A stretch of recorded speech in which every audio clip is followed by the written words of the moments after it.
bwaySHOs. And I would say that this is the toughest one. I think it's my best one. Yes. But I think it's the toughest one because,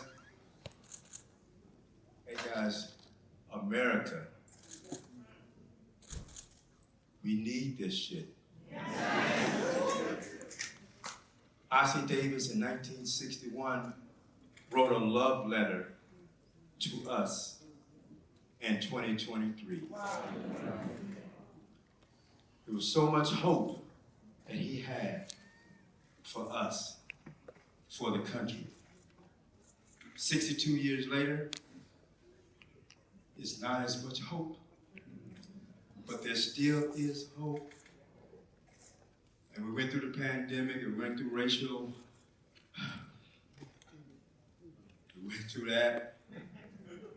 And now I say allowed us to be in a theater to sit next to people who are different, racially, age-wise, all that stuff. He says, because we forgot how to sit next to each other and laugh and remind ourselves that we're human and that none of us are gonna get out of here alive. It ain't happening. So, I want to thank the Schuberts for giving me a theater. But more importantly, for giving us this particular theater, because if, as you notice, it doesn't have a balcony. It just has an orchestra and a mezzanine. And we're still looking for money to get our young people in the theater so high school students, middle school students can come in here and know their history, learn their history, and they don't have to sit way up in the balcony. They can just come into this beautiful theater and laugh and feel good about being human. I think the play allows us to, it's urgent, guys. You know, and maybe the answers won't come from the political community. Maybe it won't come from the spiritual community. Maybe it'll come from artists. But it's a deep plea. I watched so many African-American artists walk the red carpet today. I saw Lawrence Fishburne, Sam Jackson, so many people, Melvin Moore. And I was like, artists been fighting for this for years and years. Woody King is here. We're like fighting. Guys, we just want to love y'all. We should be loving each other. That's what we should be doing. I want to thank this wonderful cast.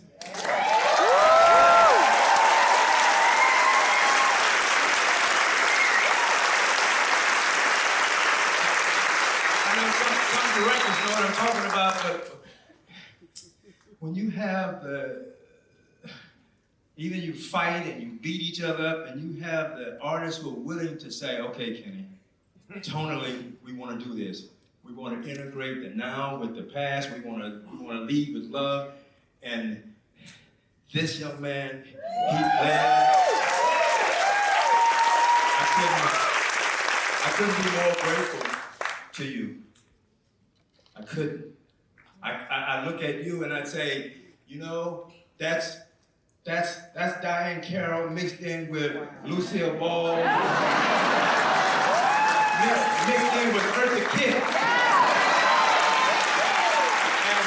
And we were looking to try to cast this role. It's like so many people were afraid to stand up and say, I don't know if I should play a racist. I said, but if you don't play it and you don't play with joy, we have no story to tell. And this brother said, I'm in.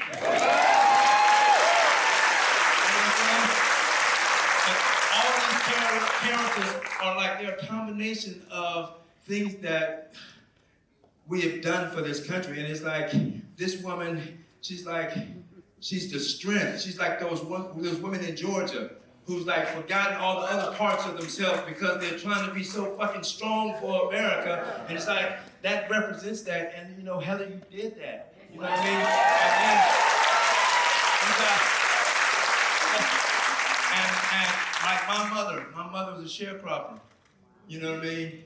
And she didn't have Social Security and all that stuff, but we've been taking care of white families and white babies forever. And it's all out of love. You know? I have so many white humans in here in this room that I love. And ain't shit you can do about it. You know what I'm saying? So it's like, of course, my sheriff and my deputy, come on, Noah.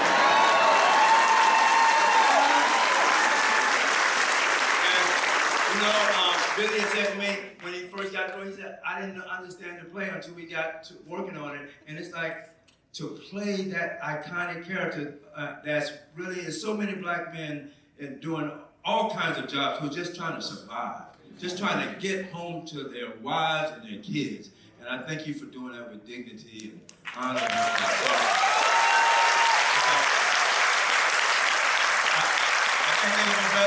had a better path, so I think that, and I thank you guys for meeting it halfway. That was really important to us. There was a real collaborative effort, you know, with this design. You know, Peter Fitzgerald did the sound, and Adam Henry who did the gorgeous lights. Emilio Sosa who did the costumes, and Derek McLean who did the set.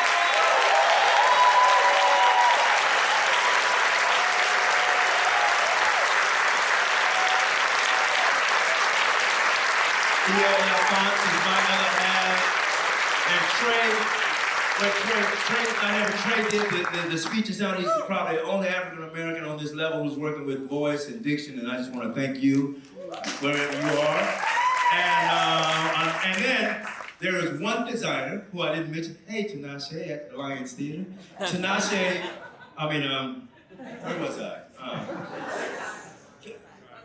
One designer that I didn't mention. And I've been knowing for years, been working with him. I worked with him on the August Wilson monologue competition. He played every instrument in all the music that you heard tonight. Wow. He happens to be Ossie Davis' son, Guy Davis.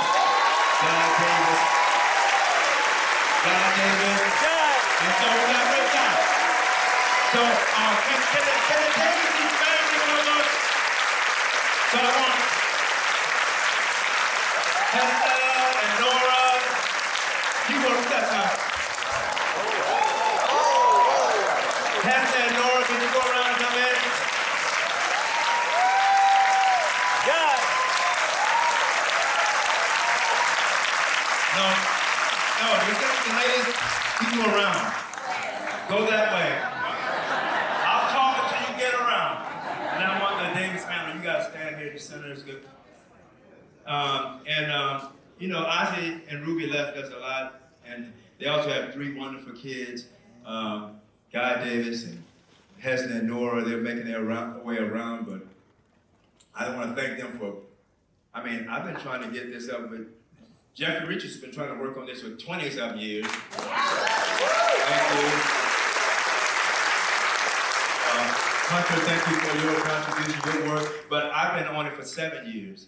And I don't know how long it's been in your head, but I'm so glad we're all here. So as soon as they come out, we'll say a proper goodbye. But I want to thank you guys. And if what you can do is like, you can, because I think it'll be great to get as many high school students in here for our matinee as possible. So if you want to make a contribution to that, that'll be great. But it's tax deductible. That's great. And the other thing you can do is spread the word to the community, because in the post-COVID time, it's just theater, it's just, you know, people are not used to gathering. And I think this is a place where we can feel good about life. We can laugh with each other.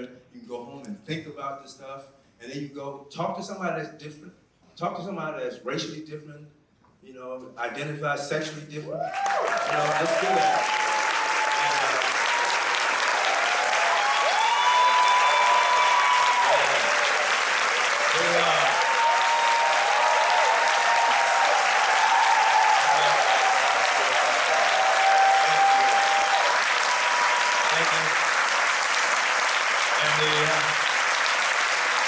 So this is our team, this is our family.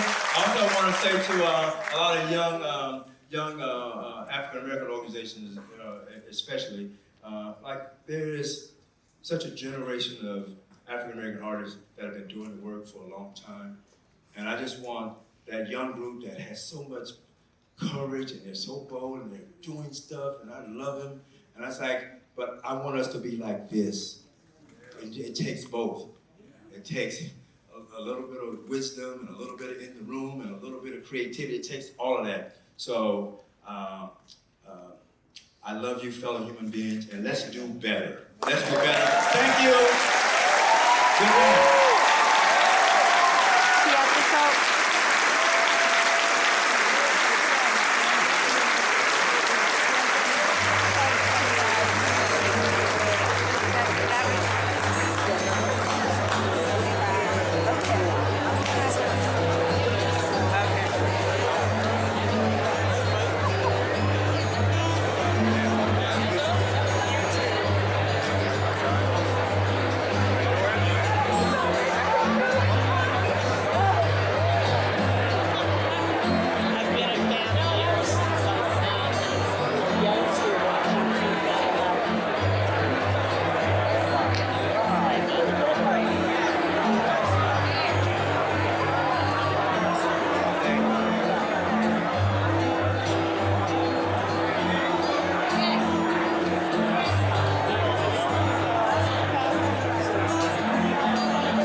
I love you. I wish you were there. Yes.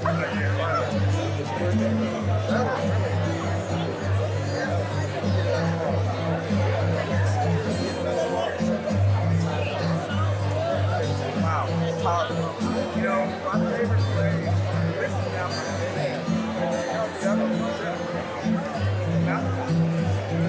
yeah.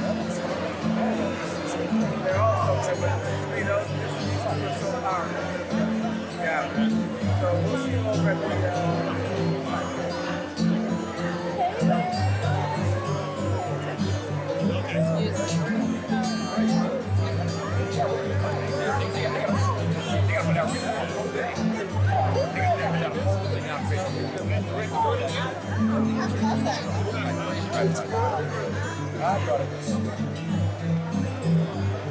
he outdid himself, man.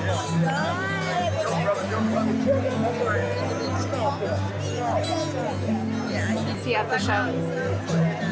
Thanks for watching my coverage of Purlie Victorious here on bwaySHO. Make sure you hit that subscribe button, like, and comment along. We'll see you at the show.